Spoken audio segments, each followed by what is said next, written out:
sources and fuels, and if not the most important energy source and fuel that we have. Not only does natural gas heat homes across the country, including the homes of many of the participants here today, but it's also a crucial feedstock for plastics production, as well as one of the most important fuels for the generation of electric power, the electric power that we all use and we're using now. According to the Energy Information Administration, the EIA, in December of 2009, gas usage broke down as follows. Residential heating, 33%. Commercial heating, 18%. Industrial processes, 26%. And electric generation, 23%. Focusing on that generation, it's clear that natural gas is exceedingly important. Again, according to the EIA, in 2008, natural gas accounted for 21% of electric generation. And much of that generation was unique. It was peak generation, the generation that's demanded by customers on the hottest days of the year. Unlike coal and nuclear, which are the only other alternatives and have serious environmental issues of their own, natural gas provides the fire that's used to fire the efficient turbines that provide us peak power that can respond to changes in electric demand almost immediately. Because electric power can't be stored for later use, these gas-fired units are very important. They can be dispatched and ramped up as load grows, giving us an almost immediate response to the need and keeping the grid from shutting down because of a mismatch between demand and supply. We all use electric power. We run our air conditioners, microwaves, coffee makers, hair dryers. We are the ones that are demanding that power, and we are the ones that are demanding that it be available as responsive to the timings of our needs. It's natural gas that makes that power available in the way that we demand it. There's clearly a lot of anger in this room and frustration, and it's clear to see why. But if we step back and see that it is such an important, that natural gas is as important a source of fuel as it is, I think it requires that we take a reasoned approach. In addition, not only do we rely on natural gas, but we will all wind up paying the cost of the changes that are required. So, what I urge is that the Commission take an opportunity to provide, or that it seeks smart solutions, that we keep natural gas as competitive as possible while trying to cure these problems. It's important not only for our well-being and for our way of life, but it's also important so that we maintain our energy independence.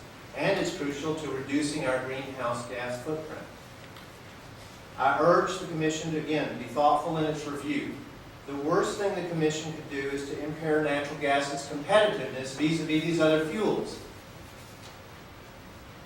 I would encourage, therefore, the Commission to focus on incentives for producers to remediate emissions, including economic incentives, and on incentives for the development and deployment of new technologies that will make the processes efficient, thorough, and cost-effective. Those technologies could include VRUs, new monitoring technologies, and technologies we may not have even thought of. Finally, as it relates to the Barnett Shale, even though our Texas regulatory commissions may not be perfect, I still urge the Commission to seek the input of both the Texas oil and gas industry, the TCEQ, and the Railroad Commission. Whether perfect or not, they know the territory. They know where these facilities are. They know the players. They have the on-the-ground expertise, and their insight and assistance will be vital. Thank you for the opportunity to make these comments. Thank you very much. Ms. Rogers. Thank you. My name is Deborah Rogers. I'm a landowner and mineral rights owner in Fort Worth, and I'm a co-founding member of Morals, Mineral Owners for Responsible Action and Land Safety. My journey began when I learned that Chesapeake Energy planned 12 high-impact wells less than 600 feet from my home, with a pad site about 15 feet from my property line. I'm an artisanal cheesemaker and run a goat dairy, which is one of only 3 in the U.S. that is completely pasture-based, so my pastures are critical to my livelihood. I went to Chesapeake and asked if they would work with me to protect the pastures from the deposition of aerotoxics, which can be ingested by ruminants in the magnified food chain in meat and milk, and they flatly refused. At that point, I had no choice but to conduct extensive baseline testing to protect my job and my company. The day I scheduled the air test, Chesapeake began flaring a well nearby, and a number of toxics, including benzene, a known carcinogen, and carbon disulfide, a known neurotoxin, showed up. Carbon disulfide was 300 times what is considered normal for ambient urban air. I made the assumption that various state and local entities were monitoring gas drilling in North Texas, I quickly found out this was erroneous. 15,000 wells have been permitted, with 2,000 within the city limits of Fort Worth, and no one knew the impacts to an immediate neighborhood. Some of these wells are 200 feet from homes and elementary schools. When I began to speak out, industry vehemently denied that the compounds could have been coming from gas wells at all. They blamed it on other businesses in the region, all of which are highly regulated, and have to provide emission inventories to the state. 2 weeks ago, industry released their own air toxic study, which finally admitted that yes, these compounds were coming from their facilities, but it was at such low levels that we need not be concerned. That is simply not true. 2 months ago, in May of this year, the odors that were being emitted from the Chesapeake drill site next to me were so egregious that I decided to place more canisters. I had rung TCEQ, and they had showed up with toxic vapor analyzers to test the ambient air. These are instruments that are not designed to test ambient air, and the highest level that they reported was 1.3 parts per million. When we placed a 24-hour canister, again, we had benzene hovering right at the long-term health effect screening level, carbon disulfides, again, about 250 times the norm, and 6 other compounds, all of which are listed on the CERCLA Superfund list. This, of course, raises the possibility that each of these sites could potentially become Superfund sites in the future. The most frustrating aspect of this entire process for me has been that technology is available which can mitigate these emissions by over 90%. It is cost-effective and captures methane along with the other toxics which can then be sold.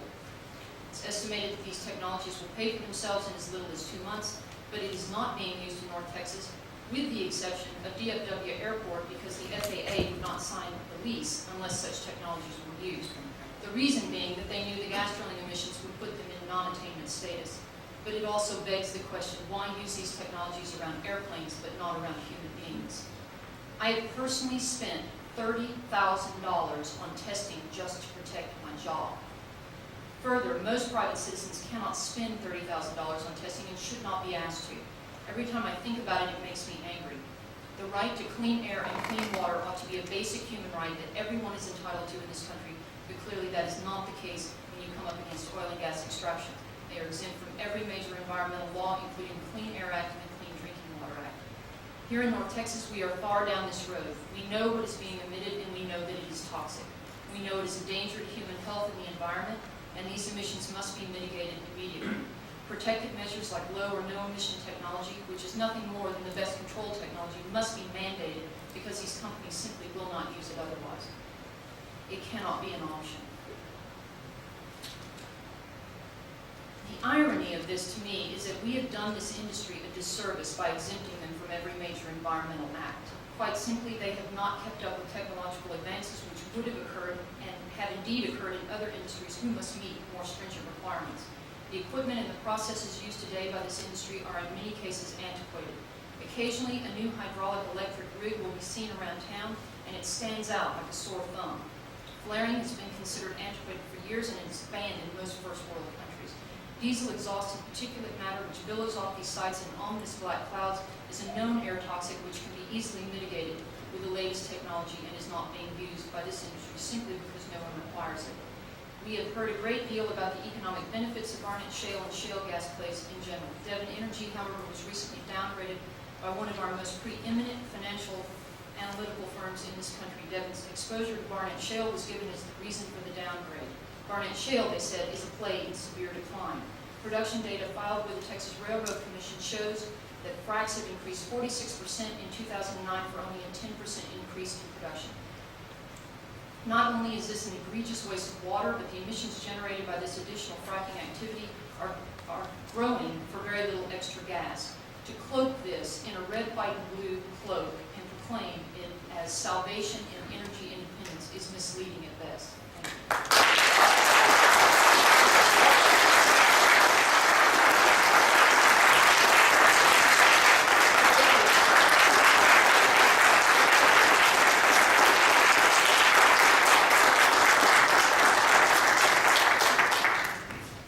Thank you both very much. The next two speakers, Dwayne Quintermos, I hope that's close, and Julia Bergen.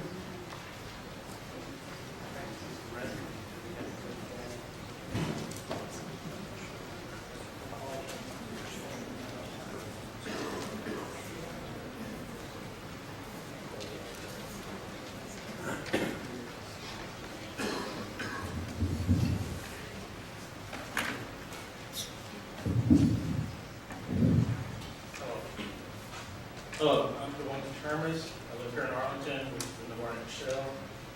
Today I'm speaking on behalf of the Sierra Club. Natural gas play a role in the nation's energy transition away from coal, and EPA must put in place strong safeguards that protect our health, the air we breathe, and the water we drink. First and foremost, the EPA needs to be as comprehensive as possible in reviewing and updating federal air quality regulations. All sources of air pollution in the oil and gas sector, including exploration, production, processing, transmission, distribution, and storage, and all pollutants released by these sources need to be regulated, including greenhouse gases such as methane, odors, hazardous air pollutants, hydrogen sulfide, smog, and haze-forming gases.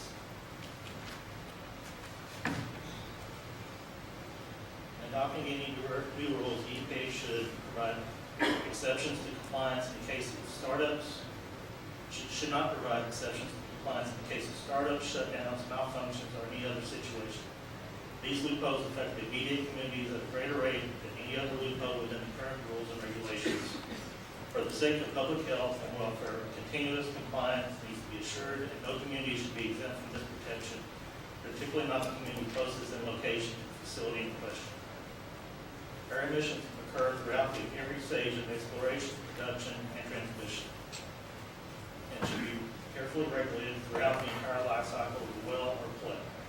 Thus, in any proposed rules and regulations, EPA should examine the following non-exclusive list of potential emission points: venting of wells during initial setup and maintenance, compression stations, pipelines and transmission, gathering stations and accompanying transmission, seasonal differences in air temperatures and how such variations affect seals, pipelines, and compressing, processing units and refineries, worst-case scenarios for major explosions or other accidents. In addition, frac fluids must be disclosed, so their potential effects on air and water quality can be regulated. The EPA regulation should also account for fugitive emissions, as industry uses this category to allow major emissions without any regulatory oversight. Often fugitive emissions occur because maintenance is delayed or never done, thus increasing pollution emissions near a site for absolutely no reason.